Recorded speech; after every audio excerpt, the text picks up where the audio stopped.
नेता से बड़ा कोई इस देश में गंदगी नहीं है और देश के नेताओं से बड़ा कोई कूड़ा नहीं है इस देश में। आपको शर्म नहीं है? आपको शर्म नहीं है कि इतनी देश में महंगाई है और वो कह रहे हैं राष्ट्र हित में महंगाई है?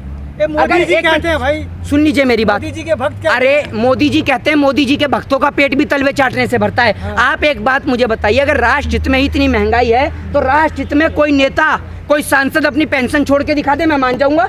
है दम किसी नेता सांसद में? है किसी की औकात है? भक्तों की बात नहीं समझ में आती है। किसकी? भक्तों को। अरे अगर भक्तों को ये बात समझ में आती तो इस देश के अंदर नरेंद्र मोदी प्रधानमंत्री की कुर्सी पे होते क्या?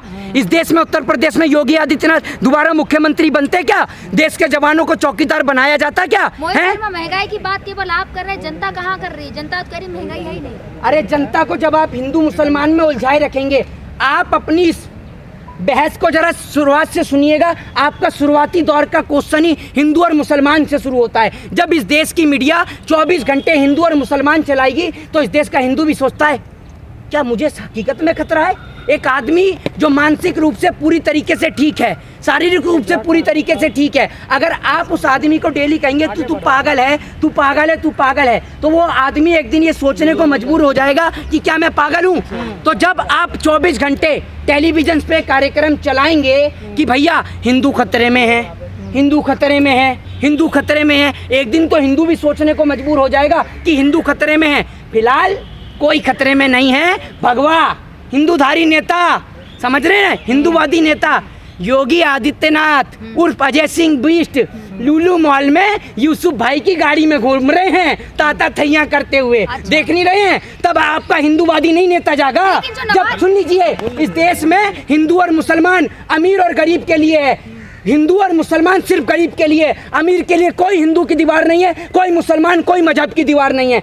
अगर अमीर और गरीब के लिए हिंदू मुसलमान की दीवार नहीं होती ना, तो मैं आपको बता दूं, यूसुफ भाई की गाड़ी में लुलु मॉल के अंदर में देश के मुख्यमंत्री, उत्तर प्रदेश के मुख्यमंत्री यूसुफ भाई की गाड़ी में घूमते हुए नजर नहीं आते और भगवा पट्टा भी नहीं पहनते हैं। मतलब इतनी जल्दी हुई यूसुफ भाई के साथ गाड़ी में बैठने की कि भगवा पट्टा भी भूला है। ये देख लीजिए। लेकिन मॉल में जो लोग नमाज करते हुए नजर आए वो हिंदू बताए जा रहे हैं। तो इन लोगों का तो काम ही है देश के अंदर, इन लोगों का तो काम ही देश के अंदर हिंदू मुसलमान कराने का है। लेकिन जब आपके मुख्यमंत्री जी फीता काट रहे हैं, मुख्यमंत्री पर इतना समय है कि लुलु मॉल का जाके फीता काट लें। स्कूल का फीता काटने में नहीं है इनके पास समय, ठीक है ना? स्कूल का अगर फीता काटने को कह दोगे, क्या क्या कहा आपने?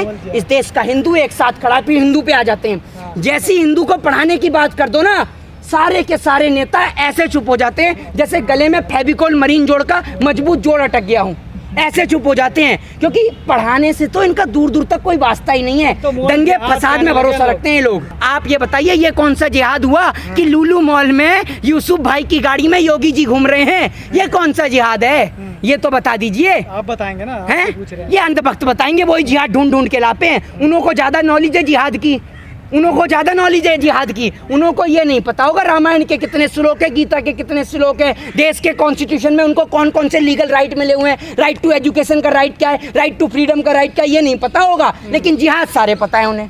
तो इस देश के लोगों से निवेदन है, हिंदू मुसलमान के नाम पर नहीं, देश के अंदर रोजी रोटी और बेरोजगारी के नाम पर लड़े। इस देश के दलाल पत्रकारों के लिए और दूसरी इस देश के अंधभक्तों के लिए कि आपका पेट तो तलवे चाटने से भर जाता है, लेकिन वो माँ अपने बच्चों का पेट कैसे भरे जिसमें आटे के ऊपर, गैस के ऊपर, नमक के ऊपर, चीनी के ऊपर, दाल के ऊपर और तमाम चीज़ों के ऊपर आपने GST लगा दी है। एक माँ अपने बेटे का इलाज अस्पताल में कैसे कराए और एक बेटा अपनी माँ का इलाज अस्पताल में कैसे कराए? शेर इतना भूखा है कि GST के भी पैसे खाए जा रहा है। ये शेर इतना भूखा है कि पूरे देश को खा गया, रेलवे को खा गया, BSNL को खा गया, MTNL को खा गया। ये इस देश के अंदर मुगलों से भी बदतर हैं, अंग्रेजों से भी बदतर हैं। सुन लीजिए, पूरे देश में सबको पता है शेर किसको कहा जाता है, ठीक है ना? आपको तो आपका पेट तलवे चाटने से भरता है, तलवे चाटिए, लेकिन चुप रह के खड़ी रहिए। किसको नहीं पता पूरे देश में कौन है शेर? अगर आपको मुकदमा लगवाना है मेरे ऊपर तो लगवाइए। किसको नहीं पता पूरे देश में किसको शेर कहा जाता है? हमने वोट इस देश में एक आदमी को दिया था, एक इंसान को वोट दिया था जिसको हमने प्रधानमंत्री बनाया। लेकिन भाजपा वाले अंधभक्त और IT सेल वाले चिल्लाते हैं ये तो शेर है, शेर पाला है तो खर्चा करना पड़ेगा। अरे शेर कितना पैसा खाएगा? पूरा देश तो शेर खा गया, अब क्या हमारी किडनियां भी शेर खाएगा? तब शेर का पेट भरेगा? ये बता दीजिए आप मुझे। इस देश में अंग्रेजों ने जो एक्ट नहीं लगाया, अंग्रेजों ने, मुगलों ने जो जजिया कर नहीं लगाया, उससे भी बदतर था। किसी भी शासक ने और किसी भी अंग्रेज सिपाही ने, अंग्रेज गवर्नर ने, किसी ने भी इस देश के अंदर रोटी के ऊपर टैक्स नहीं लगाया। लेकिन वो काम इस देश के इकलौते प्रधानमंत्री नरेंद्र मोदी जी ने करके दिखाया है। आटा, दाल, चावल, गुड़, गेहूं, बाजरा, इन पर 5% की जीएसटी जो है वो वसूली जाएगी। अस्पताल में कमरे के ऊपर जो है वो 5% की जीएसटी वसूली जाएगी।